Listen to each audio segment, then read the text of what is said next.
The financial needs of a business go beyond tax and attest services. That's why CTBK goes beyond accounting services and offers outsourced solutions through their affiliation with CFO Solutions Plus. These additional services allow clients to focus on their operational and long-term strategic goals. Trust CTBK's outsourced solutions to provide cost-effective, value-added financial services tailored to your company's needs. Call CTBK at 716-630-2400. Again, 716-630-2400. Or go to ctbk.com to learn more about CTBK's outsourced solutions. Welcome to another edition of Tim Graham and Friends, brought to you by CTBK, CPAs and Business Consultants. I am Tim Graham of The Athletic. And if you're watching here on YouTube, you can see that we have a, what do they call this in television? Is this a four? What is this? This has to be, there's some technical TV term for this, right, Kevin? It's a very technical term. It's called a 4-box. 4-box. We are going 4-box here on Tim Graham and Friends. We've recruited another friend to join Jonah Bronstein and Matthew Fairburn. It is Kevin Connors, Sports Center anchor, among other things, at the worldwide leader of sports. He's not just a Sports Center anchor. In fact, he's coming to us right now from the baseball set, and right. He's on call in case something happens with the Little League World Series, getting you to the Dodgers-Padres game tonight, if you happen to be listening tonight. Kevin, thanks for doing this. Tim, I'm just psyched that I'm a friend. I'm excited that I have 3 more friends here. I'm thrilled to be one of the N friends today and talk Bills football. We joked around about it beforehand. Any excuse to talk Bills football to me is a really good one. The AF portion of TGAF is the strongest portion of TGAF. So I'm glad you're here to bolster things. Your beloved Buffalo Bills. You grew up on Long Island. Went to Ithaca College, but I'm assuming it was a timing thing, but the Giants were pretty good when you were growing up too. Let's just state for the record for those who are familiar with your Bills fandom, but how you got there and didn't gravitate towards the Giants. Even the Jets were pretty good for a while there. And the Jets are kind of the Long Island team. Right. Right. So as you say, I'm a Long Island guy. My dad is from Central New York, though. He's from the just outside the Utica area, a small town called Ilion, New York. And he's a Buffalo Bills fan dating back to the start of the AFL. So I had no choice, right? I mean, I'm a Bills fan from birth, and I've come. It's funny. We just moved my parents from Long Island up here to Connecticut, and so I've come across boxes and boxes of old pictures. And I've come across so many where I'm wearing the O.J. Simpson jersey on Christmas Day, 1980, or whatever it is. So yeah, lifelong Bills fan. And again, in enemy territory, Jets and Giants country as a kid. And of course, now here in New England. So, I mean, I've really picked the spots to be in enemy territory, but it's been great. It's had its great highs and definite lows, but I wouldn't change a thing. Did you have the orange O.J. Simpson football like I did by any chance? It was a Wilson NFL, but it was orange, and it had an O.J. Simpson signature on it where I guess the Pete Rozelle signature would be. And it was, my mom got it for me as, now this is a tangent, but you mentioned the O.J. Simpson jersey growing up. I always wondered if anybody else out there had one. I had one in Cleveland, and it was so the theory was you could play at night a little bit better because the ball was orange. Anyways, I did not have that football. What I did have, I can remember clearly, we got these I'm going to say dolls, and that's the wrong, but they weren't figures. They were a little bit bigger. They were like, I don't know, maybe not quite a foot, maybe like 8 inches, right? But you could put different, stickers on them, but it came with the number 12 So I got Joe Ferguson, a Joe Ferguson Bills doll. That's the closest thing I got to what you're talking about. Right. I had those too. Yeah. Yeah. And they were just generic. There was a white one and a black one. Yep. And you threw the stickers on it, and you can make it, you were stuck, and they had the double bar face masks. So you could go ahead and get your Steelers 75, but he was going to have a Terry Bradshaw face mask on. Exactly. It didn't quite translate. So, Kevin, your excitement about your Buffalo Bills heading into a season in which they are legitimate contenders. They have a quarterback who is a legitimate MVP candidate. Set the stage for your expectations or / enthusiasm for 2021. Yeah, stunning, Tim, to even be saying those things, right? Given, what the previous 20 years have been. But, I think we talked about this last year. Certainly I did with other people, like, hey, what's the expectation? Should we be thinking it's AFC East or it's a disappointment? And I remember saying last year, yeah, you're damn right. This is where we're at with the franchise right now. They were at that point, and obviously they fulfilled that and made it all the way to the AFC Championship game. So is it crazy to think Super Bowl champions or it's a disappointment? To me, it's not. I like that that's the expectation. I think that that's where this franchise is after obviously a long, long time of not even being able to say anything like that at all.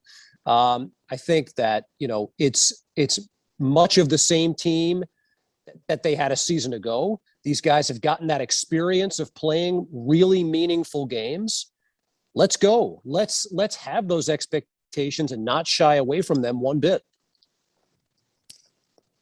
How has this improved your ability to partake in office banter now that the Bills are a bit more respectable? I imagine it was a bit of a punchline for a while.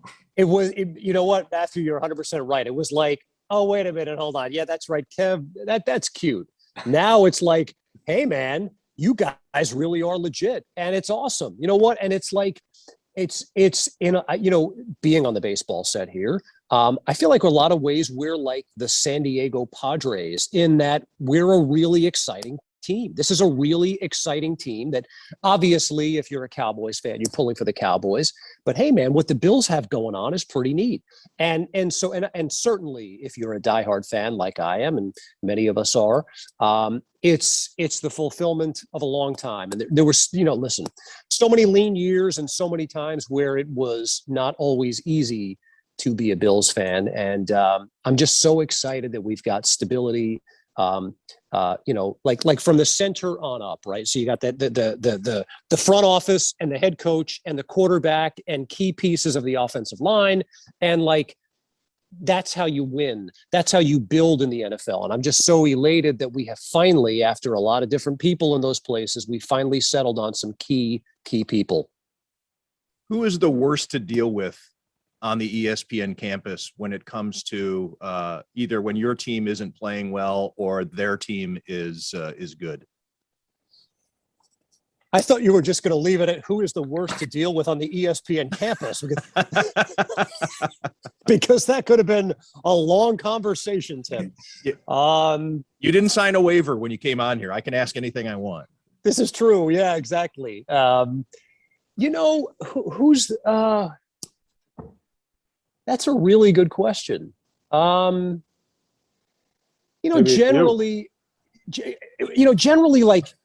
Generally Cowboys fans can be a little tough. I don't know that there's, well, all right, wait a minute. Anyone who's a Patriots fan, okay? So that's the answer. Anyone who's a Patriots fan, just given how much success they've had over the past 20 freaking years. So that's the easy answer. Anyone who's a Patriots fan. But I think outside of that, and even with New England and the unbelievable run of success that they had, which you have to respect, even if you're a Bills fan, I don't know that there's anyone that's terribly obnoxious. In fact, I think that there are a lot of people who have embraced me, knowing what a diehard Bills fan that I am, and that they're genuinely happy that, hey, you know what, this guy has been there through thick and a lot of thin. So I think that they're genuinely happy. I can't give you a great answer. This is a terrible answer, but it's kind of true that there's no one who's really insufferable. Yeah, I wanted to hear like Scott Manpeld is just is a bad winner, or I'm trying to think of who's revered there. Hannah Storm is just too much to take. No, it's not, it's not like that. I don't know, who's Van Pelt like? I don't even know. Was he a Ravens fan? Maybe, I guess, being from the Baltimore area. And you know what? Some anchors are very good at being like, impartial and that's a funny thing too. It's like, that's what you're taught when you're in the media. You shouldn't show your allegiance. You got to play it cool. You don't want to show any bias. I love showing the fact that I'm a Bills fan, and to me, it doesn't take away from how I cover other teams, obviously. But if I can get out there and say I'm a Bills fan and that people know about that, I think I hope that sort of adds to my credibility as a sports fan first. So yeah, you know what? Again, there's no one who's really insufferable. More so baseball. There's more behind the scenes people who are Red Sox fans who are intolerable. That I can tell you for sure. But among anchors, there's no one that I've got a real serious rivalry with. I'm sorry, I can't give you a better answer than that. Your Bills fandom, there was some plausible deniability built in over the last 20 some years or whatever it was, because you could go several shows and never mention the Bills because they wouldn't make the show. They wouldn't make the highlight. Yes, they'd be on the NFL show, or, obviously if they played the Patriots, but there were so many years that a Jets Bills game wasn't even going to register. Hey, Tim, guess what? That's not the highlight portion of that, but newsworthy stuff. It's I don't know that that's entirely not the case even now. There are teams who resonate on the national level, and I think we all know who they are, and they will always get top billing. I said the other night, hey, are we doing anything about the stadium stuff? Goodell talked about it. Well, we didn't have time for it. Okay. Whereas if that's Lambeau Field or someone else, of course we're getting to it. Listen, that's how it goes. I will tell you this. I will certainly tell you this. From a highlight perspective, the Bills are making the show, and winning earns you that much more respect. So on like Dan Orlovsky is a guy who I'm sure all of you know. Like, you want to talk about good teams in the NFL, he is more than happy to talk Bills football with you because it's the case. So again, you win a little bit more and you become a little bit more relevant on a more frequent basis. I think that respect will come. What's it like for you to do a highlight of a good highlight of a Bills game? Like, it's awesome. Do you have those moments thinking back to like growing up root for the team, and then now on the biggest platform, somebody in your profession can have, kind of sharing those moments that way? Matthew, that's a great question. And you know what? So because I gave you such a weak answer on who's tough to deal with when they're rooting for their team, who's great to deal with as a fellow Bills fan is Chris Berman. And I'll tell you that growing up, we watched NFL primetime during dinner every Sunday in season. And I identified with Boomer because who didn't, but also because he was a Bills fan. And I'm like, wait a minute, so am I. You know what? And it was great to hear someone on that kind of a level, who was speaking about the team that I loved. So I've done shows. I've never actually anchored a show with Chris Berman, but done shows where I've tossed to Chris and TJ. That's been a dream come true. To be able to talk Bills football in the hallways with him is a dream come true. And yes, of course, to be able to do a Bills highlight or a Bills segment or whatever it may be on SportsCenter, it's a dream come true because guess what? There's not another anchor here who's got the depth of fandom and knowledge that I do when it comes to it, and is excited or is disappointed, depending on the outcome of a game. So yeah, it's awesome. It's a ton of fun. You mentioned that, certainly, coming through this business, there's always that idea of like, oh, you've got to be impartial and things like that. What do you think it adds, or was it kind of a conscious decision going into it? Like, I'm going to show this part of me, even if I am doing Bills segments and things like that. No question about it. And you know what? I'm a diehard Yankee fan. It's a little less palatable for the audience if the guy who's a Yankee fan, the team that's won 27 World Series championships, is out there pounding his chest as a Yankee fan, because the Yankees are good all the time. As a Bills fan, I think though it is totally authentic, I think it adds to the authenticity of like, that guy really is a fan, right? If we know him as the Bills fan, all the years they've gone 6-10 and 7-9 and been irrelevant, I hope it adds to the authenticity. It is authentic. It's obviously, we talked about it. I mean, the O.J. Simpson jersey and the Joe Ferguson figurine and all that other stuff. It's who I am. It's the team I root for. It's the team I care about. But hopefully, if anyone is paying that close of attention, which is probably a little bit of a leap of faith to think that anyone is that concerned with who the hell Kevin Connors roots for in the NFL, if anyone is, hopefully they respect that authenticity. What are your thoughts on this?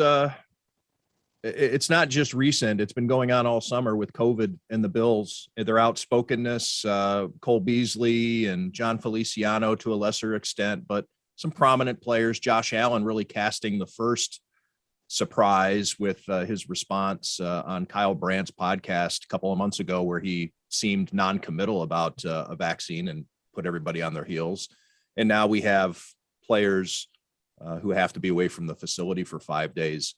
Your thoughts on it, I guess, from a journalist standpoint, but also as a Bills fan, and your concern that this could be something that impacts their season. You know, it stinks that anyone's away from the team. And certainly the Bills are not the only team in the NFL, but they're one of the elite teams that seem to be dealing with this a little bit more. You know, the COVID thing it's just so tricky. Tim, here's what I'll say. I'm vaccinated. My wife is vaccinated. When it became available here through work, I signed up right away. I signed my mom and dad up for their shots, independent of ESPN, when they were living on Long Island, right away. I believe in it. I know a lot of people who I respect and like a lot, who are good people and intelligent people who have made the decision not to. Personally, I'm not one to say you gotta do it. I read something from Jerry Jones who said, I'm going to butcher what he said, but it was something to the effect of, you know, everyone has a right to their own decision when it comes to their health until it starts impeding on other people's health. So, you know, I mean, I guess that's generally how I feel. And so, you know, is it disappointing that every player on the roster has not been vaccinated, given the risks associated with it? Sure. Am I going to say, you know, damn Cole Beasley because he, you know, listen, I guess that's his decision. So, so I guess in general, that's how I feel. Are the Bills a better team when Cole Beasley's on the field? I mean, you know, are you kidding me? Of course they are. So yeah, you'd like to see all these guys back and all on the same page and all healthy. So is it disappointing that we're in this situation? There's no question about it. How much, from a national perspective, do these issues with the Bills and vaccinations and COVID resonate to you and ESPN? I'd say not yet, Jonah, but that's a good question because it's gonna. If you know, if it's a factor this year, right? I mean, if Deion Dawkins is not playing at the level that we saw him play at a year ago or 2 years ago, and you know, it's like, well, guess what? There's a reason for that because he had COVID and you know that impacted things. If Cole Beasley misses time, yeah, it will be. I think right now it's probably a little under the radar because we're just trying to wrap our arms around so much in the NFL. But there's no question if it becomes an issue, it's going to be a far bigger issue on a national level. There's no question. How does it impact how you view these guys through the lens of your fandom? When, you know, off the top and throughout this, we're talking about this exciting season that they're about to start. Expectations are sky high, and really the way they're penetrating through on national news at times is because of this vaccine and this issue that some of their players have created. Yeah, again, I mean, it's so tough to me because, as I said, I got vaccinated. I wish everyone did, but I'm also respectful of if you have a good reason and you didn't go that route, to a degree, who am I to say? So I wish for the greater good that everyone did and that we could put this in the rearview mirror. How does it make me feel about those guys? It's such a tough, I don't have, I wish they'd get on board. I wish this whole thing was behind us. I wish we were just talking about, wins and losses and who's the next opponent. And because here we are, God, this team is there. And it's like, and so from that perspective, I feel the pain of Brandon Beane and Sean McDermott and any fan, who's been through the tough times. And here we are. Let's hope it doesn't impact things.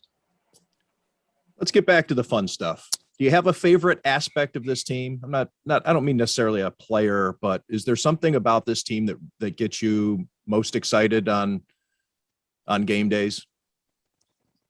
I just like how a lot of it, has been homegrown, so to speak, drafting Josh Allen, drafting Deion Dawkins and Tremaine Edmonds and Tre'Davious White. And in the NFL, that happens more than in other sports. Certainly not, baseball, you go out and if you're a team like the Yankees, you can go, grab guys. You don't necessarily have to bring them through your system, though it's helpful.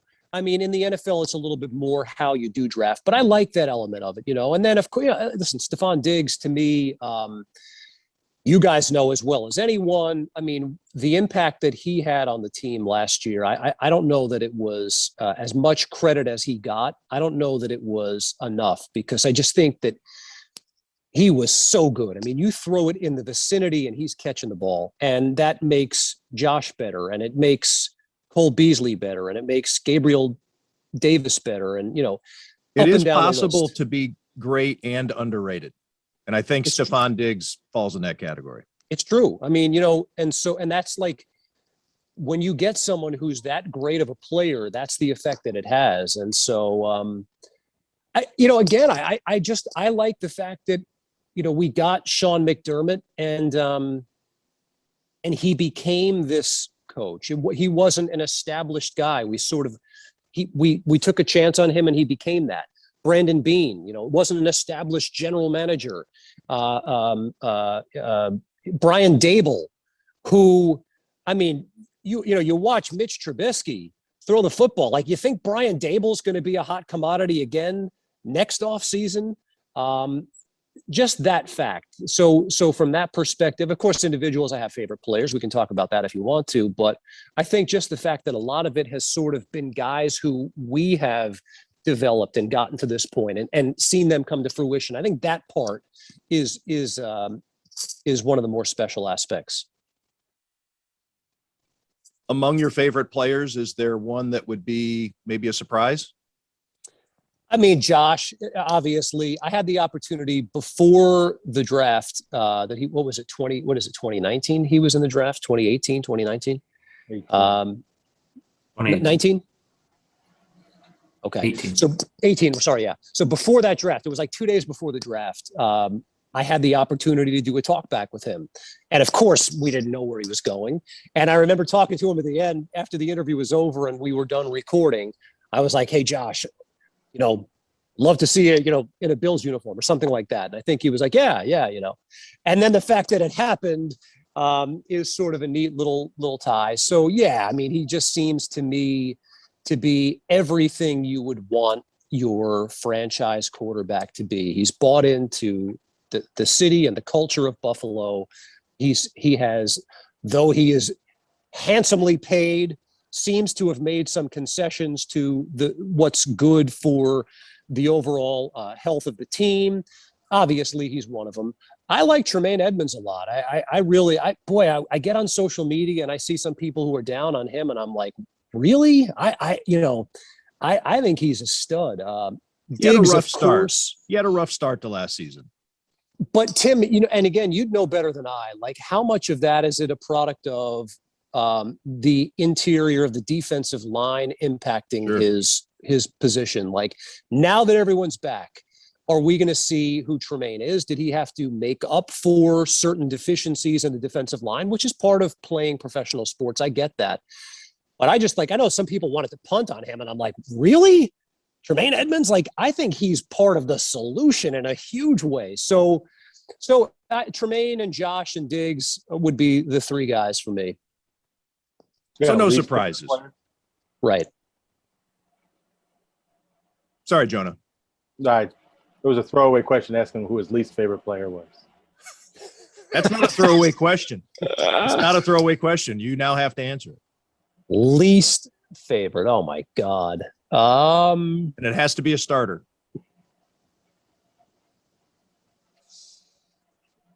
Oh my God. I don't have a least favorite player. Hey, you guys are going to get me in I didn't trouble expect here. you to Come have on it. now. Anyone who can help us win. You know what? Talk to me after a loss, and I might have a dog or two we can get to. I was just going to go with the old dead air trick and make you I wasn't just going to talk and to make you fill the space with something. A John Sawatsky trick. Nice, Tim. I was going to say, you guys would have the way more interesting answers than I do because you cover the team. I just get to sit back and watch and evaluate. Again, after a loss, I could probably say, are you kidding me? Levi Wallace can't cover whatever, but right now there's no one on the team I root for the team to be successful. And if you can help us win, man, I'm your biggest fan. Tell us about your role in Madden 22. My son has downloaded the demo already. I'm sure we'll be getting it when it's available immediately. Or I think we're probably a part of some club. We'll even get it a Isn't day it or out? two. Is it out? It's out. Oh, it's out. Oh, well, then we probably already have. Jack's already got it. Check your credit card. You're right.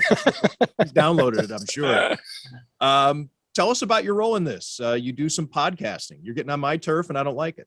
I know, Tim, and you know what? I shouldn't have even brought it up. Leave this podcasting stuff to the people who need it. This is, and I don't expect you to comment. But it's like OnlyFans taking away, certain aspects. I need this. That's coming back though. I need this income. That's right. Jonah's right, by the way. This is huge breaking news for a lot of people who are into that stuff. I think OnlyFans is reevaluating its policy. So the opportunity, my then agent a couple of years ago said, hey, would you have any interest in doing stuff with a video game? And I'm like, yeah, sure. So I flew down to Orlando, did a tryout for an NBA game that they were working on, didn't get the gig. But I guess they felt I wasn't terrible because a year later, another opportunity came up. They said, we don't need you for that, but would you be interested in this? And I said, yeah, sure. So did a year's worth of stuff for that. The game never came out. And they said, well, we're not going to do the game now, but would you be interested in doing something for Madden? Yeah, of course. I'd love to be a part of that. So last year I did the play-by-play of the high school component of the game. So you do face of the franchise, you create your player, and you can retrack your route to the NFL. So you can play with Tim Graham or Matthew Fairburn or Jonah Bronstein, and you can create your guy, and then you can relive your days at Polk High School. And I was the guy who was saying, hand off to Graham, right side, it's a 5-yard gain. And so that was last year's game. This year's game is more of the podcast role within the game. Matt's brain working over there. We can get into that in a second. I just want to acknowledge that I know exactly what Matt's thinking about right now. Well, go ahead. I didn't know this existed. This part of the game existed. Yeah. So this year's game, it's the same thing. Like you create your player and this year's though is more about the NFL game. So you're playing a game and you finish week 1 with the Jets. And, it's the guy who you created is the quarterback and he throws for 4 touchdowns and you hit that first week 1 post portion of the game. And it's like, here I am having a podcast where I'm saying, boy, did you see the game that the Jets rookie had this past week? He was on fire. They really got that pick right. And it was fun doing it. It was a totally insane experience given COVID. Previously, when I was doing this, I was flying to Orlando from the EA studios, recording it there.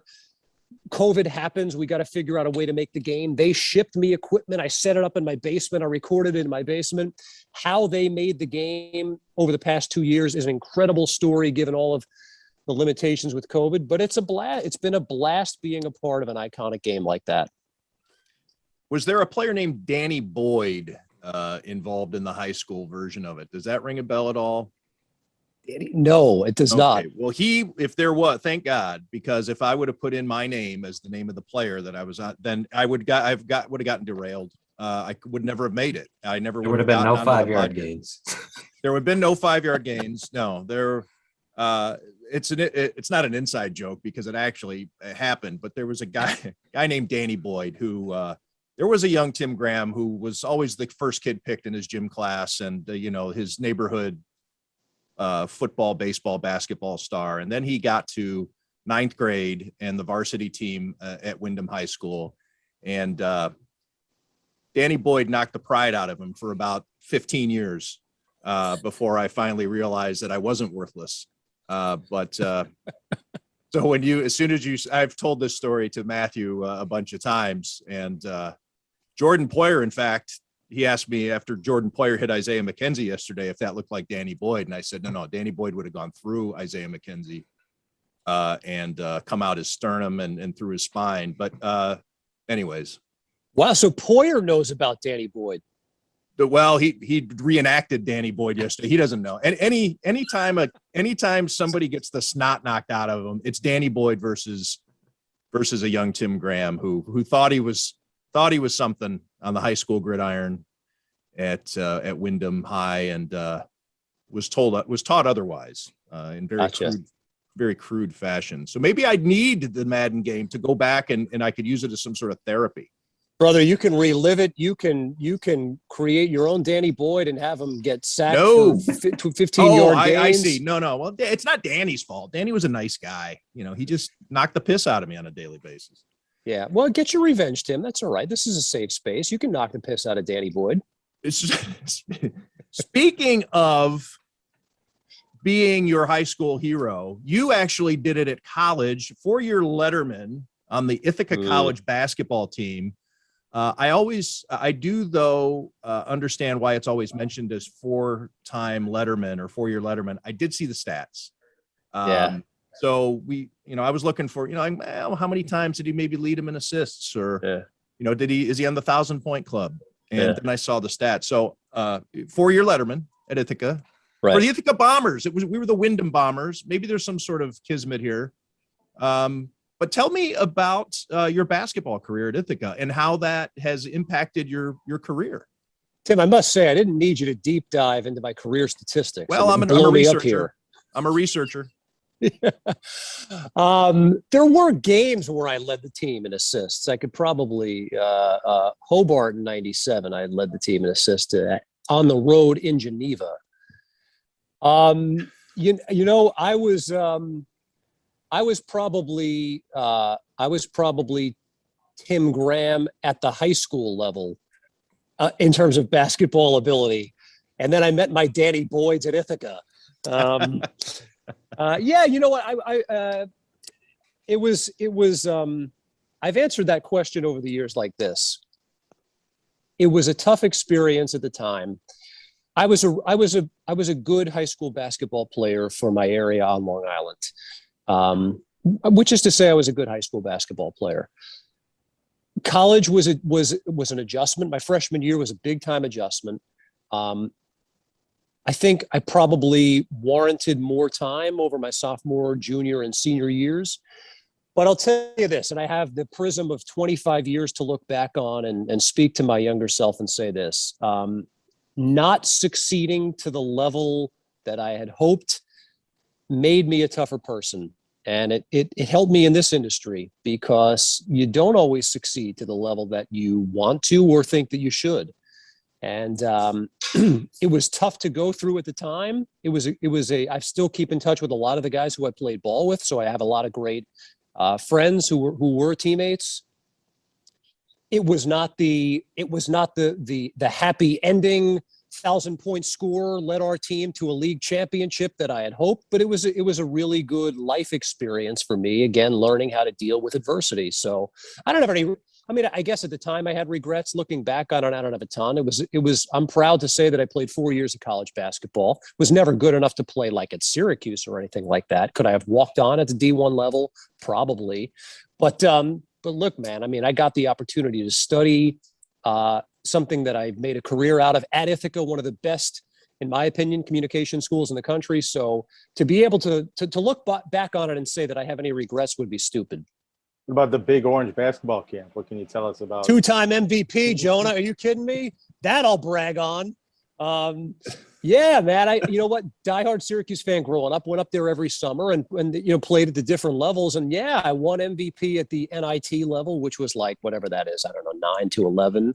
And then at the next level, never won the NBA MVP, but I did compete against John Wallace when he was there in high school, and probably a couple of other guys who played college ball. So yeah, if you were talking to 13, 14-year-old Kevin Connors, there was nothing like that week at Big Orange basketball camp. I lived for that every year.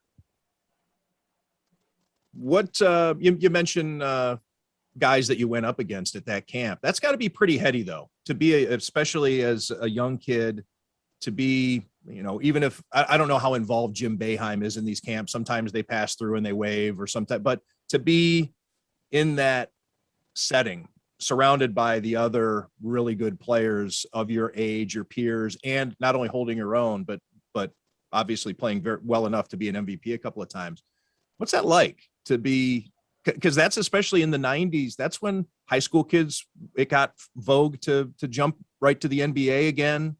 Kobe Bryant and Lamar Odom and Tracy McGrady and all those guys. I know that's a little later. That's probably when you're at Ithaca, but still, that's a pretty heady time to be a really good young teenage basketball player. I appreciate you saying that. Again, I want to make it abundantly clear. I was a nice high school basketball player. I was not a Division I prospect at all. But what it was like you get to see, hey, this guy John Wallace. There's a reason he's going to Syracuse. I mean, he was a different level of player. I went to 5-star basketball camp going into my junior and senior year. That's another level up from Syracuse basketball camp. And yeah, you're surrounded by guys who are really good players. So it was a reality check. That's how you get better as a player, as you play against better players. And it was great exposure to what it was going to be like at the next level. And then certainly in some cases against guys who I never was good enough to play against. But some of the happiest moments of my childhood were playing basketball. It's all I did growing up. So I've got nothing but super fond memories of those times. And Big Orange basketball camp was great to have some success. I look back on it now more as I was the MVP of well, who cares, Kev? But it was neat. It was something that I'm have very fond memories about. Tell me the story when you were at Ithaca and the PA announcer got ejected from the game. Gino? Kevin, here, take a look at my shirt. That is amazing.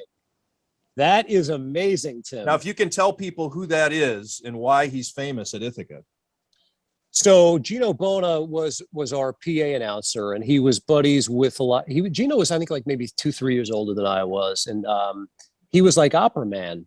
He was like a great singer, but I don't know if he ever like really seriously took it seriously, but I think he was a really good singer. So yeah, he was our PA guy. I don't remember why he was ejected. I don't know that story. I don't remember that story anyway. Well, I was just told about it last night by his brother, John. I happened to be at the Amherst Pizza and Ale House. Yeah. With some wings and a lot more beers than wings. And I heard the story that he said something into the mic. Oh, there was a technical and an ejection, and everybody was looking around like, who's ejected? Meaning all the players and the coach. The coach thought, and the PA announcer, he's got to go. But that doesn't ring a bell, huh? I so vaguely remember that. I just remember Gino as being such an awesome dude. He was like the really cool dude who you wanted to hang with. And then the fact that he was our PA announcer was fun, and that he had a great voice too was awesome. But I'm letting you down again, Tim. I don't remember that story. All right. We'll fill it in on a later episode. It gives us another another excuse to talk about Amherst Pizza and Ale House. Yes, joining up as a sponsor of the of Tim Graham and Friends. Good to hear that they're Brought kicking to in you a by little dough. CTBK. Yeah, we're gonna. Well, Pizza, There is- though, anyways. There is a form of compensation involved from Amherst Pizza and Ale House. May not be a financial transaction. Allegedly. What? I'm sorry, Jonah. I said there's allegedly compensation. Oh, yes. Allegedly. Maybe I'll go tonight and find out exactly how much I'm going to get compensated or how soon the compensation will begin. Kevin, your thoughts on a stadium? I mean, you're from Rockville Center, Nassau County. I know that you didn't grow up going to whatever iteration you want to call it. Rich Stadium, Ralph Wilson Stadium, now Highmark Stadium. Are you detached too much to care about the stadium aspect of it? But it is a no. hot topic right now. Yeah, look, you know what? Nothing is forever, right? And by today's standards, Highmark Stadium is an old stadium. As a taxpayer, not in New York State, but as a general taxpayer, is it crazy?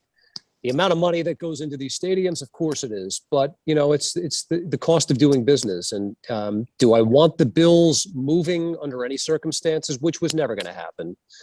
But do I even want that specter out there? No. Do you need a new stadium? Is it going to attract a Super Bowl? Probably. Is it going to be the cost of being in the club, which is the most exclusive club in football that only 32 cities are a part of? Yeah. So to be able to tell you, like, do I think that money could be better spent than on a football stadium? I mean, as a human being, probably, but you want the team, that's what you got to do. And again, what was Highmark Stadium built in 73? So yeah, I mean 72, I think. 72. So by today's standards, it's a dinosaur. So yeah, you probably do need a new stadium. And people here have been asking me, hey boy, the Bills moving to Austin? Like, no.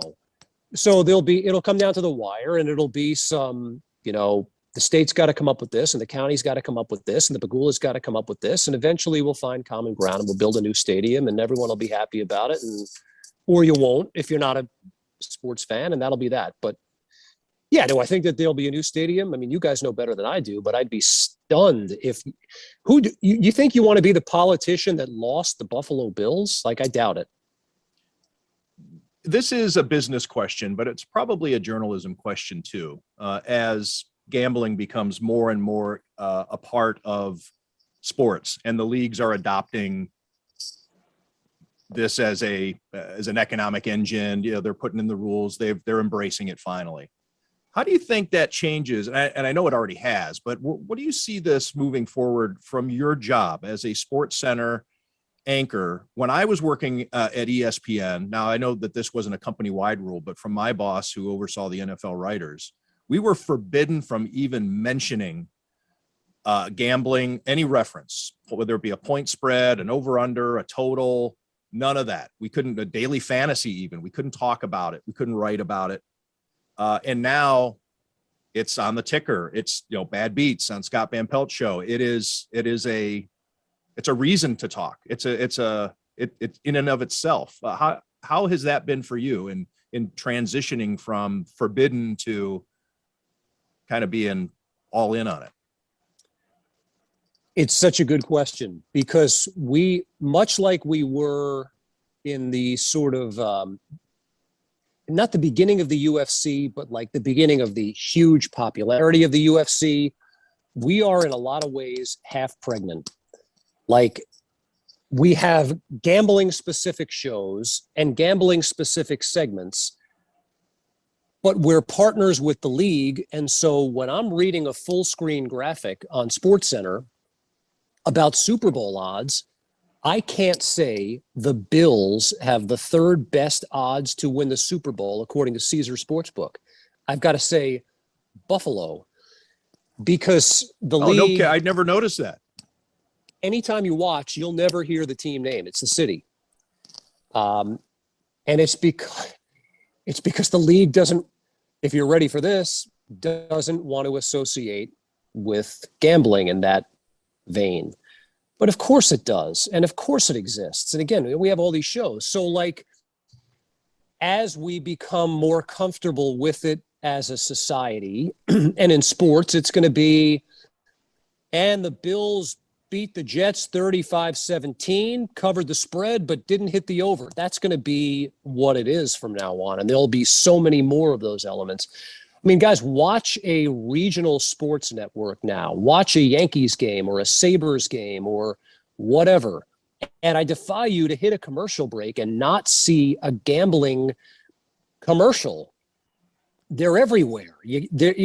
Within game broadcasts they are. So on the dasher boards at the in the NHL game, you can't get away from it on the outfield wall. Yeah, and that'll probably even itself out to a degree. But I think it's going to be part of the overall stadium experience moving forward.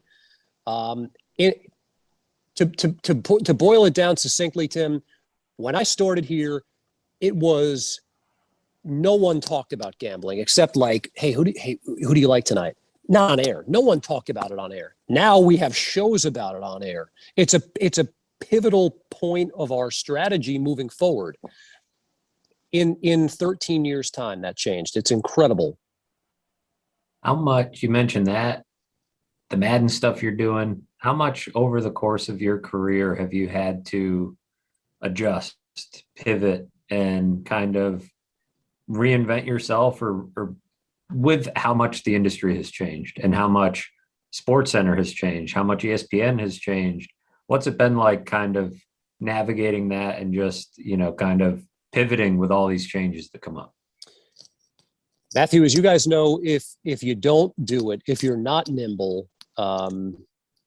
you're in trouble.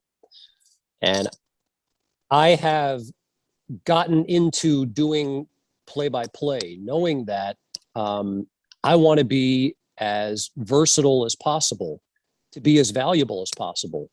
So if you need me to anchor SportsCenter, I think at this point I've got that tool in my bag. If I don't, after 13 years, there's a lot of people who have some explaining to do. I think I've got the ability to host, whether it's halftime of a college football or basketball game, or do studio updates from a Major League Baseball game. I think I've do baseball tonight and other studio shows like that where you're involving analysts, play by play. I think you've had to. I think that once upon a time it was like I had a boss who you were either this or this. And I think that those lines haven't been blurred, they've been eliminated. I think if you're not able to do a lot of things, unless you're Stephen A. Smith, who is able to do a lot of things, you're in trouble. I think you have to be able to be nimble and diverse in what you can do. So, yeah, I mean, most of my work is as a studio anchor, but I've taken on play-by-play and studio show hosting because the opportunities have been there. In some cases, I've had to go there, but I've also seen that that's where you better go. So big time, Matthew. I mean, I think that I've adjusted. How well is probably up to the individual viewer, but yeah, I think it's probably true of everyone in the media industry on the whole. Jonah, well, you're here on Tim Graham and Friends, so you've obviously thrived in all of your different roles. Exactly. Thank you for noticing. You don't get to this point without some, high degree of success. Right. Jonah and I both teach sports journalism to college students here in Western New York, believe it or not. I guess, so this is fascinating to me because I always like to know how it works behind the scenes, because they ask me these types of questions, and you're talking about learning on the job, all these different things, obviously in college, and you pick things up as you go. Yeah. But at a place like ESPN or wherever you would be, is there coaching that goes involved, or any kind of on the job training from people when is it, you have to jump off the end of the pier and they put you on a show and we're going to see if you can host with a couple of analysts? What's the preparation like? Yeah, I think it's been more, Tim, more of the latter. And it was, I guess, a little bit to my surprise that there wasn't a little bit more of a let's grow this individual. But maybe someone would say, well, you know what? At a place like ESPN, you better be, if you're not there, then someone else is. So there is not necessarily a program or an individual that shepherds you through, the choppy waters, or this has not been my experience. Maybe it's true for other people.